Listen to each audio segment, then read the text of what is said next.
جس طرح اسرائیل گریٹر اسرائیل بنانے کے لیے پوری مسلمان دنیا کو تباہ کر رہا ہے، اسی طرح اکھنڈ بھارت اس وقت تک نہیں بن سکتا جب تک یہ پاکستان پر اپنا قبضہ نہ کرے۔ باقی بنگلہ دیش یا سری لنکا یا نیپال یا برما انڈیا کے لیے کوئی پرابلم نہیں ہے، انڈیا کے لیے پرابلم ہے تو پاکستان ہے۔ اور نریندر مودی کے یہ ٹرم اور ان کے اندر یہ جو زائنسٹ فیشسٹ انڈیا میں حکومت کر رہے ہیں، اب یہ پوری طرح یہ دیکھ چکے ہیں کہ اسرائیل جس طرح پوری مسلمان دنیا میں تباہی مچا رہا ہے اور کوئی اس کو روکنے والا نہیں ہے، اب اس سے کلو لے کر یہ پورے انڈیا میں بری طرح سے مسلمانوں کو مار رہے ہیں، تباہی مچا رہے ہیں، قتل عام کر رہے ہیں، مسلمانوں کی مساجد گرا رہے ہیں، ان کی پراپرٹیز ضبط کر رہے ہیں، بلڈوزر جسٹس جسے یہ کہتے ہیں کہ ذرا ذرا سی بات کے اوپر چوری پر مسلمان پکڑا جاتا ہے، بلڈوزر لے کے جاتے ہیں، اس کا گھر گرا دیتے ہیں۔ مطلب ایک تماشا لگایا ہوا ہے ان لوگوں نے پورے انڈیا میں۔ ان کو پتا ہے کہ کوئی ان کا ہاتھ روکنے والا اب نہیں ہے۔ پوری دنیا میں آپ دیکھ رہے ہیں کہیں سے کوئی آواز انڈیا کے خلاف نہیں اٹھ رہی۔ اور دوسری جانب اس قدر خوفناک جنگی تیاریاں یہ کر رہے ہیں کہ میں ایکچولی حیران ہوں کہ ابھی تک انہوں نے پاکستان پر حملہ کیوں نہیں کیا۔ The only reason I can understand is کہ یہ نجومیوں پر بہت اعتبار کرتے ہیں، علم نجوم پہ یہ ساری اپنی ملٹری پلاننگ، اپنی پالیٹکس، اپنی سیاست علم نجوم پر بیس کرتے ہیں، حساب لگاتے ہیں کہ ہمارے لیے ستارے کون سے میچ کرتے ہیں، کس ستاروں میں۔ تو ہم پرست لوگ ہیں، جاہل ہیں، اللہ ظاہر ہے، اللہ رسول تو ان کے پاس نہیں ہے، تو یہ اپنے شیطانی حساب کتاب لگا کر یہ فیصلہ کرتے ہیں کہ ہم نے کیا کرنا ہے۔ ان کو اپیرنٹلی ابھی تک کوئی سگنل نہیں ملا ان کے نجومیوں کی طرف سے کہ کون سا وقت بہتر ہے پاکستان پر حملہ کرنے کے لیے، ورنہ جس قسم کے یہ خوفناک جنگی تیاریاں کر رہے ہیں، جس قسم کا اسلحہ پروکیور کر رہے ہیں، جس طرح یہ اسرائیل کے ساتھ مل کر ٹیکنالوجی لے رہے ہیں، جس طرح یوکرین کی جنگ سے سیکھ رہے ہیں، جس طرح پاکستان کی سرحدوں کے پاس دنیا کی ہر پاسبلٹی کی ایکسرسائز کر کے ویلیڈیٹ کر چکے ہیں اس کو، چاہے وہ ڈیپ انسرشن ہو، چاہے وہ ایمفیبیس لینڈنگز ہو، چاہے وہ گراؤنڈ انویژن ہو، چاہے وہ ایئر انویژن ہو، چاہے وہ ان کی گولڈ سٹار ڈاکٹرائن ہو، چاہے تھیٹر کمانڈ ہو، ہر چیز کی ایکسرسائز کر کے ہر نئے ویپن سسٹم کو، چاہے وہ ڈرون سوارمز ہو، چاہے وہ روبوٹکس ہو، ہر قسم کے ویپن سسٹم کو یہ ہماری سرحدوں کے پاس ٹیسٹ، ریئلسٹک انوائرمنٹ پہ ٹیسٹ کر کے دیکھ چکے ہیں کہ ہم نے پاکستان میں جب داخل ہونا ہے تو ہمیں کون کون سی مشکلات، آبسٹیکلز کا سامنا ہوگا، ہم نے انہیں کیسے کراس کرنا ہے۔ 1.5 سال ہو چکا ہے کم از کم میرے حساب سے، یہ کئی ارب ڈالر خرچ کر چکے ہیں صرف پیٹرول اور اسلحہ فائر کرنے میں، پیٹرول جلانے میں، اور اتنی زیادہ ایکسرسائزز یہ کر رہے ہیں کہ ایکچولی ایکسرسائز فٹیگ ہونا شروع ہو جاتی ہے آرمی کے اوپر۔ مسلسل ایکسرسائز کر کے اس طرح جنگوں کی تیاری کر رہے ہیں پاگل پنے کی حد تک، لیکن ابھی تک انہوں نے فزیکل انویژن نہیں کی، کیونکہ شاید وہ یہ انتظار کر رہے تھے کہ پاکستان میں ٹی ٹی پی جو ہے، افغان طالبان کے آنے کے بعد ٹی ٹی پی کو جو انہوں نے دوبارہ لانچ کیا تھا، وہ پاکستان کے اندر تباہی اتنی مچا لے گی جیسے مڈل ایسٹ میں انہوں نے داعش کے ذریعے اور دوسرے دہشت گرد گروہوں کے ذریعے کیا۔ بی ایل اے جو ہے وہ زیادہ ایکٹیو ہو جائے گی، منظور پشتین اور مارنگ بلوچ زیادہ بڑی انارکی کھڑی کر سکیں گے، اور پاکستان میں تحریک انتشار اور عمران کے جو فوج کے خلاف ایک بیانیہ چل رہا ہے جس کی وجہ سے فوج انڈر پریشر تھی، اسی طریقے سے ماحول بن گیا تھا، بنایا جا رہا تھا جیسے مشرقی پاکستان میں فوج کے خلاف تھا۔ تو انڈینز امید کر رہے تھے کہ یہ سارے ایلیمنٹس مل کر پاک فوج کو اندر ہی پھنسا لیں گے اور قوم اور فوج کے درمیان فاصلہ بڑھ جائے گا اور قوم فوج کے ساتھ نہیں ہوگی، تب ہم داخل ہوں گے اس وقت کہ جب ملک کے اندر خانہ جنگی ہو رہی ہوگی جس طرح مشرقی پاکستان میں تھی۔ مگر اللہ کا فضل ہے کہ وہ حالات بھی پاکستان میں نہیں بن سکے۔ اللہ کا احسان اور کرم ہے کہ پاک فوج نے ٹی ٹی پی کی دہشت گردی کو بھی خاصی حد تک کنٹین کیا ہوا۔ وہ تھریٹ ہمارا ختم نہیں ہوا، بہت بڑا تھریٹ ہے ہمارے لیے، کیونکہ ایلیمنٹ آف سرپرائز ان کے پاس ہے، وہ کسی بھی وقت کہیں پہ بھی پاکستان کے لیے بہت بڑا مسئلہ کھڑا کر سکتے ہیں، جیسے ماضی میں انہوں نے کیا تھا، ہمارے ایئر بیسز پہ اٹیک کیا تھا، ہمارے ہیڈ کوارٹرز پہ اٹیک کیا تھا، ہمارے کانوائز کو ایمبوش کرتے ہیں، ہماری پشت غیر محفوظ ہو جاتی ہے۔ لیکن بہرحال وہ ایک جنگ ہے کہ جو ہم لڑ رہے ہیں اور اللہ کے فضل سے کنٹین کر رہے ہیں، اس کو سیریا والی صورتحال نہیں ہے۔ بلوچستان لبریشن آرمی کے خلاف بھی اللہ کا فضل ہے، آپریشنز کر کے ان کو کنٹین کیا جا رہا ہے، آؤٹ آف کنٹرول سچویشن نہیں ہے، وہ کہ بہرحال they remain a serious threat. لیکن جو زیادہ بڑی پرابلم تھی وہ تحریک انتشار اور عمران اور منظور پشتین اور محرم بلوچ کی جو پولیٹیکل انارکی اور انریسٹ اور ریبیلین جو بن رہی تھی، that was a bigger problem. اللہ کا احسان ہوا، منظور پشتین نے اپنا وہ جو جرگہ کرنے کی کوشش کی وزیرستان میں، بری طرح سے ذلیل ہوا، قبائلیوں نے ساتھ ہی نہیں دیا اس کا، ماشاءاللہ آپ دیکھ رہے ہیں اس کے بعد سے وہ بالکل سین سے باہر ہے، وہ کہ سازش کر رہا ہے پیچھے بیٹھ کے، لیکن اللہ کے فضل سے جو وہ کرنا چاہتے تھے اللہ نے ان کو ذلیل اور رسوا کیا۔ مارنگ بلوچ بھی بہت عرصے سے سین سے غائب ہے، کیونکہ جو لوکل سپورٹ اس کو مل رہی تھی یا باہر سے فنڈنگ ہو رہی تھی اس کو توڑا گیا۔ اللہ نے کرم کیا کہ اس قسم کی بغاوتیں ابھی برپا نہیں ہیں، لیکن انڈر دا سرفیس وہ موجود ہے، ہم کسی صورت میں کیجول نہیں ہو سکتے۔ تحریک انتشار، عمران اور اس کی پارٹی یہ بھی بری طرح ذلیل ہو رہے ہیں. یہ ابھی تک ان کی اکڑ نہیں گئی، لیکن جو انتشار اور انارکی اور فساد یہ برپا کرنا چاہتے تھے، اللہ کا فضل ہے کہ وہ نہیں برپا کر سکے، اور یہ صورتحال بھی کنٹین ہو رہی ہے. پاکستان آرمی بہرحال اب یہ ریئلائز کرتی ہے کہ مشرق کی جانب سے نریندر مودی، انڈیا، ان کے ہندو زائنسٹ اکھنڈ بھارت بنانے کے لیے کسی بھی وقت پاکستان میں داخل ہو سکتے ہیں. تو weapon acquisition, training, exercises, modernization یہ بھی پاکستان آرمی میں ہو رہی ہے. اللہ کا شکر ہے کہ جب تک پاکستان آرمی انٹیکٹ ہے، پاکستان آرمی نے کمانڈ لی ہوئی ہے، پاکستان آرمی صورتحال کو سنبھالے ہوئے ہے، انشاءاللہ پاکستان کی خیر ہے. آپ دیکھ رہے ہیں کہ اب دنیا کی طاقتوں کی توجہ پاکستان کے خلاف ہو چکی ہے. مڈل ایسٹ میں تباہی کے بعد وہ سیدھا پاکستان کی جانب آئے ہیں جب امریکہ نے پاکستان کے ایٹمی اور میزائل پروگرام پر پابندیاں لگانی شروع کر دی. یہ تحریک انتشار والے فسادی بکواس کرتے تھے کہ یہ امریکن حکومت ہے اور پاک فوج امریکہ کے لیے کام کرتی ہے. استغفر اللہ. یہ جو سارے ایٹمی اور میزائل پروگرام ہم نے بنا کے جس کی حفاظت ہم کر رہے ہیں اور ہم نے بھارت اور اسرائیل کے لیے رکھے ہوئے ہیں، یہ امریکہ کے کہنے پہ پاک فوج کر رہی ہے. سارا اتنے پاگل ہیں یہ لوگ، بے غیرت. اس قدر انسان کو جلال آ جاتا ہے ان کی ضلالتیں سن کے. یہ تو اس قابل ہے کہ صرف کہ بکواس کرنے پہ ان کے سر کاٹ دیے جائے. پوری مسلمان دنیا تباہ ہو چکی ہے، ایک واحد پاکستان ایک اسلامی ایٹمی طاقت بچا ہے. اور اب نظر آ رہا ہے کہ پوری دنیا جس طرح یہ پہلے ان کا طریقہ کار یہی ہے کہ پہلے کسی ملک کو تباہ کرنا چاہتے ہیں تو پہلے سینکشنز لگاتے ہیں، اس کے خلاف ڈس انفارمیشن اور پروپیگنڈا کرتے ہیں، پھر اس میں خانہ جنگی کرواتے ہیں، پھر اس ملک پہ انویژن کرتے ہیں. عراق کے ساتھ انہوں نے کیا کیا تھا؟ صدام حسین پہلے انہوں نے ویپنز آف ماس ڈسٹرکشنز کے نام پر ایک پروپیگنڈا کر کے اس میں پابندیاں لگوائی، پھر وہاں خانہ جنگی شروع کروائی، پھر امریکن داخل ہوئے وہاں پہ. یہی حال انہوں نے شام میں کیا، یہی لیبیا میں کیا انہوں نے، یہی پیٹرن یہ پاکستان کے خلاف اب کر رہے ہیں. اس کے باوجود عمران اور اس کی جماعت ناپاک اور پلیت لوگ اسی پروپیگنڈے کو سپورٹ کر رہے ہیں. پابندیاں انہوں نے لگوائی ہیں، انہوں نے لابنگ کی ہے امریکہ میں ساری جا کر کہ پاکستان پر پابندیاں لگاؤ، ریمیٹنسز نہ بھیجو، پاکستان کی معیشت تباہ کروا دو، پاکستان کے خلاف لابنگ کرو. سینیٹرز اور کانگریس مین کو جمع کر کے مسلسل یہ منتیں ترلے کر رہے ہیں، زمین پر لوٹ رہے ہیں الٹے ٹرمپ کے آگے جا کے کہ کسی طرح عمران کو جیل سے باہر نکالے، پھر ایک طرف کہتے ہیں ایبسولوٹلی ناٹ. تو ہم نے کہا تھا بے غیرت لوگ پاکستان کو شام، عراق اور لیبیا بنانا چاہتے ہیں. یہ اب اچھی طرح سمجھ لیجیے آپ، گریٹر اسرائیل کے پروجیکٹ میں اگر دنیا میں کوئی طاقت رکاوٹ ہے تو وہ صرف پاکستان اور اس کا ایٹمی پروگرام ہے. اور اب یہ ہمارے خلاف آ رہے ہیں، ہمارے پیچھے اب یہ آ رہے ہیں، اور اب ہم کو پوری طاقت کے ساتھ اپنی فوج کے ساتھ کھڑے ہونا ہے. یہ ہم پر پابندیاں بھی لگائیں گے، FATF کی بھی لگائیں گے، GSP+ والی بھی لگائیں گے. آپ دیکھیں گے ایک ایک کر کے پابندیاں پاکستان پہ لگنی شروع ہو جائیں گی. اچھا ہے کہ یہ پاکستان پر پابندیاں لگائیں تاکہ ہم مجبور ہوں کہ اپنے وسائل استعمال کریں.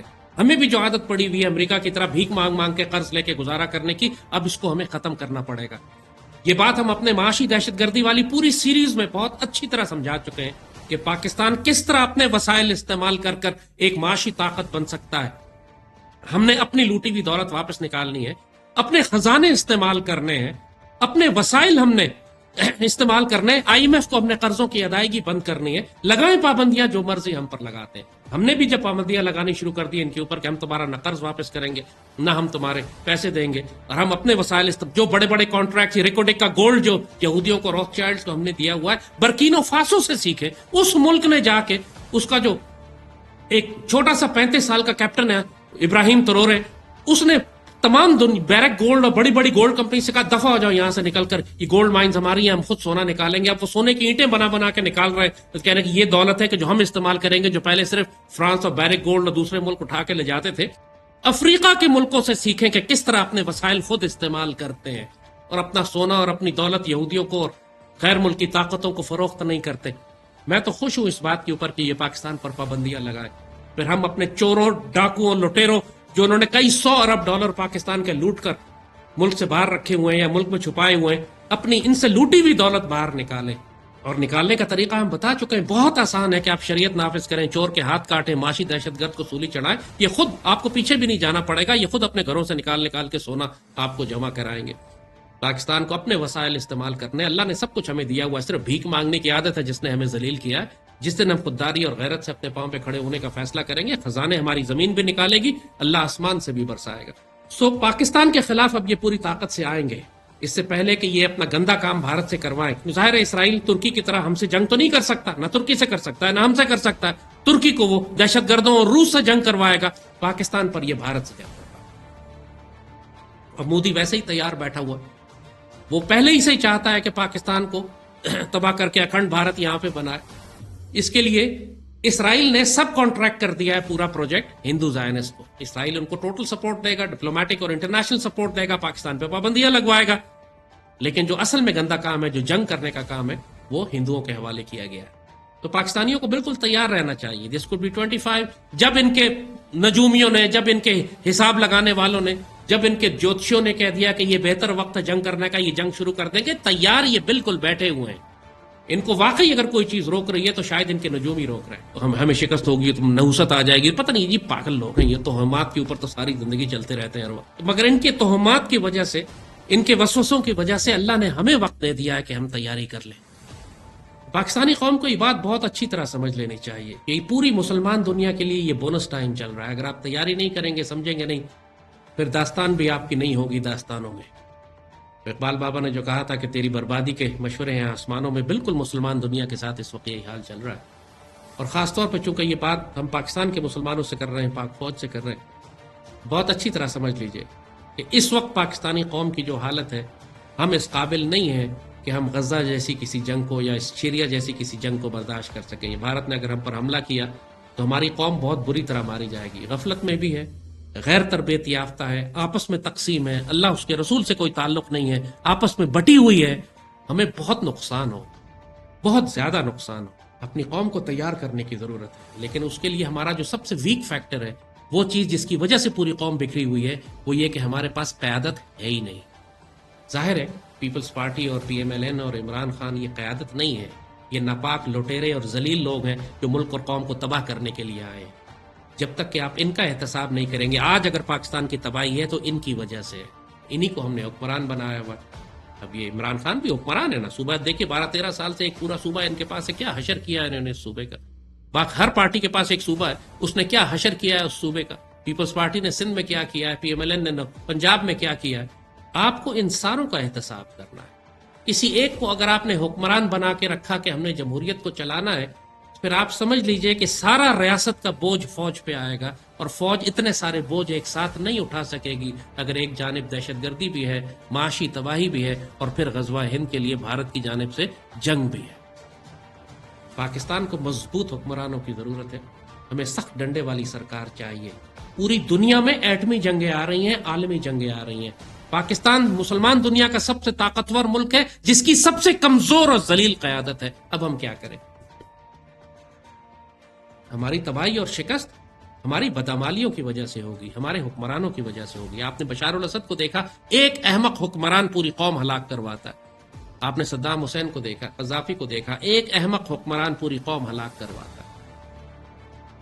اگر حکمران سنجیدہ ہو, حکمران سمجھدار ہو, حکمران اپنی قوم سے محبت کرنے والا ہو, حکمران اپنی قوم کا وفادار ہو, تو تمام تر تباہیوں اور جنگوں کے باوجود اپنی قوم کو سنبھال کے رکھتا ہے. جیسے پوٹن ہے, سوویت یونین ٹوٹ کے بکھر گیا, تباہ و برباد ہو گیا, لیکن اس نے اس راکھ سے دوبارہ سے روس کو اٹھا کر ایک عالمی اور ایٹمی طاقت بنا دیا.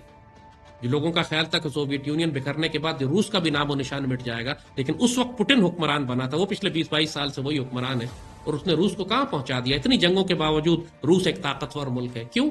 حکمران وفادار تھا ان کا, غیرت مند تھا, دلیر تھا, سمجھدار تھا. ہماری بدنصیبی صرف یہی ہے کہ ہمارے پاس جو حکمران آتے ہیں وہ اپنی ساری دولت ملک سے باہر رکھتے ہیں, ملک میں صرف لوٹنے کے لیے آتے ہیں, جاہل ہوتے ہیں, بدکار ہوتے ہیں, زانی ہوتے ہیں, شرابی ہوتے ہیں, ہومو سیکشل ہوتے ہیں. یہ ہمارے حکمران ہوتے ہیں.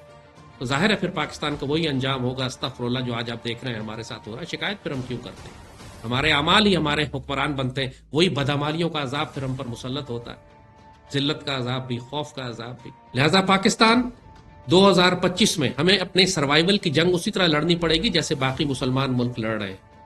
ہمارے بالکل دروازے پر ایک بہت بڑی ایٹمی طاقت کسی بھی وقت پاکستان میں داخل ہونے کے لیے تیار ہے. ہمارے بدترین دشمن جو ہمارا وجود مٹانا چاہتے ہیں اور پاکستان کو بھی اسی طرح بھارت میں شامل کرنا چاہتے ہیں جیسے روس نے یوکرین کو شامل کر لیا ہے, یا اسرائیل شام کو شامل کر رہا ہے, یا غزہ کو شامل کرنا چاہتا ہے. ہر ملک گریٹر کی آئیڈیالوجی رکھتا ہے. یہ صرف پاکستان ہے جس کی جو ہم اپنی سرحدوں کے اندر جنگ کرنا چاہتے ہیں. اگین ایک جاہلانہ اور بے وقوفانہ ڈاکٹرائن ہمارے حکمرانوں کی. دنیا کے سب ملک اپنی سرحدوں سے باہر نکل کر اپنے مفادات کا تحفظ کر رہے ہیں سوائے پاکستان کے. پاکستان واحد ایٹمی طاقت ہے جو اپنی سرحدوں کے اندر رہ کے جنگ کرنا چاہتی ہے. سرحدوں کے اندر جب جنگ ہوتی ہے تو صرف تباہی ہوتی ہے. جنگ کو آپ کو دشمن کی سرحدوں کے اندر داخل کرنا ہوتا ہے. You have to have an aggressive proactive doctrine. جب تک کہ آپ defensive reactive passive doctrine رکھیں گے ذلیل ہوتے رہیں گے. بہرحال 2025 کا سال جیسے ہم نے پورا ایک اوور ویو آپ کو دے دیا ہے. اپنے آپ کو ذہنی طور پر تیار رکھیں. پوری دنیا میں جنگیں ہوتی ہیں تو سپلائی چین ڈسرپشن ہوگی. اپنے پاس فوڈ سٹاکس بچا کے رکھیں. ہر ملک اس وقت یورپ میں سب سے زیادہ فوڈ سٹاکس روس اور یوکرین سے جایا کرتے تھے. گندم وہاں سے جاتی تھی. یوکرین کی فوڈ سپلائی تو تقریباً ختم ہو گئی. روس بھی اس دفعہ گندم کے ایکسپورٹس کو محدود کر رہا ہے. تو دنیا میں خوراک کی سپلائی کا بھی مسئلہ آئے گا. تیل کی سپلائی کا مسئلہ بھی آئے گا. پاکستان کو اللہ نے وافر دیا ہے خوراک. چاول ہم نے اتنے پیدا کیے کہ ہم نے ان کو ایکسپورٹ کرنا شروع کر دیا. بڑے خوش ہیں کہ $5 ارب کا ہم نے چاول بیچا, چونکہ انڈیا نے چاول کی ایکسپورٹ بند کر دی. انڈیا اپنے اسٹاک جمع کر رہا ہے, پاکستان اپنے اسٹاک ایکسپورٹ کر رہا ہے. لیول آف لیڈرشپ آپ کو دھیان دیکھ لیجئے. انڈیا نے کیوں ایکسپورٹ بند کی, سوچے نا ذرا. انڈیا کیوں اپنے چاول ایکسپورٹ نہیں کر رہا؟ وہ تو اربوں ڈالر کماتا تھا اپنے چاولوں کی ایکسپورٹ سے. اس نے جگہ کیوں خالی چھوڑ دیا آپ کے لیے, تاکہ آپ اپنے سارے سٹاکس بیچ دیں, آپ بھوکے پیاسے مریں. جب جنگ ہوگی انڈیا کے پاس کھانا پڑا ہوگا, آپ اپنے ڈالر چبا رہے ہوں گے, کیونکہ آپ کے پاس خوراک جو ہے اس کو آپ نے ایکسپورٹ کر کے ڈالر کما کے اس کو سود میں IMF کو دے دیا. اس قسم کی پلاننگ ہماری لیڈرشپ کر رہی ہے اس وقت سے. جتنے بھی اس وقت پولیٹیکل لیڈرشپ ہمارے پاس ہے, اس کو کسی ایک کو اندازہ نہیں ہے کہ کیا کرائسس آنے والا ہے اور ہم نے کیا تیاری کرنی ہے. قرآن میں اللہ نے واضح طور پر یوسف علیہ السلام والی مثال سے ہمیں سمجھایا کہ جب آپ کو معلوم ہے کہ آگے 7 سال مشکل کے آ رہے ہیں اور 7 سال اللہ نے تمہیں آسانی کی بھی ہے, تو خوراک جمع کر کے کیوں نہیں رکھ لیتے کہ مشکل وقتوں میں تم کام آئے تمہیں. دنیا میں جس طرح جنگیں پھیلتی جائیں گی, پوری دنیا میں خوراک کی سپلائی کم ہوتی جائے گی.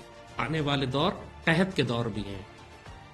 تو جو ملک جس کو اللہ نے خوراک دی ہے اس کو سنبھال کے رکھیں, خود استعمال کریں اور اپنے بھائیوں کو دینے کے کام آئے گا. صرف پیسہ کمانے کے لیے, وہ بھی پیسہ اس لیے کہ جو کما رہے ہیں آپ اسے سود کی ادائیگی میں جا رہا ہے, اس قسم کی حماقتیں بند کریں. مگر اگین یہ فیصلے وہی کریں گے کہ جو پاکستان سے پیار کرنے والے ہوں گے. جو اس وقت بیٹھے ہوئے ہیں یہ پاکستان کو بیچنے کے لیے آئے ہیں, پاکستان کو سنبھالنے کے لیے نہیں. فوج سے ہم ایک دفعہ پھر کہیں گے, خدا کے واسطے ڈنڈے والی سرکار لے کر آؤ یہاں.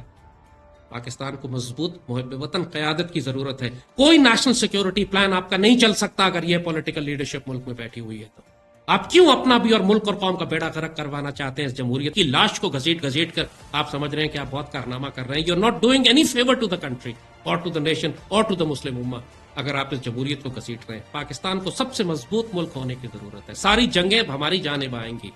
سینکشنز لگنا شروع ہو گئی ہیں, کچھ عرصہ انتظار کریں. فزیکل وارز بھی ہمارے اوپر آنے والی ہیں. آپ کے خیال میں بلاول, مریم, گنڈا پور یہ پاکستان کو چلا سکیں گے کیا؟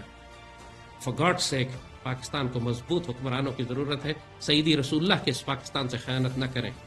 ہمارا رول بہت طاقتور اور پوری دنیا میں پھیلنے والا رول ہے, لیکن اس کے لیے ہمیں پہلے قیادت وہ چاہیے جو نگاہ بلند ہو, سخن دل نواز ہو, جاں پرسوز ہو, سیدی رسول اللہ سے محبت کرنے والی اور ان کی وفادار ہو.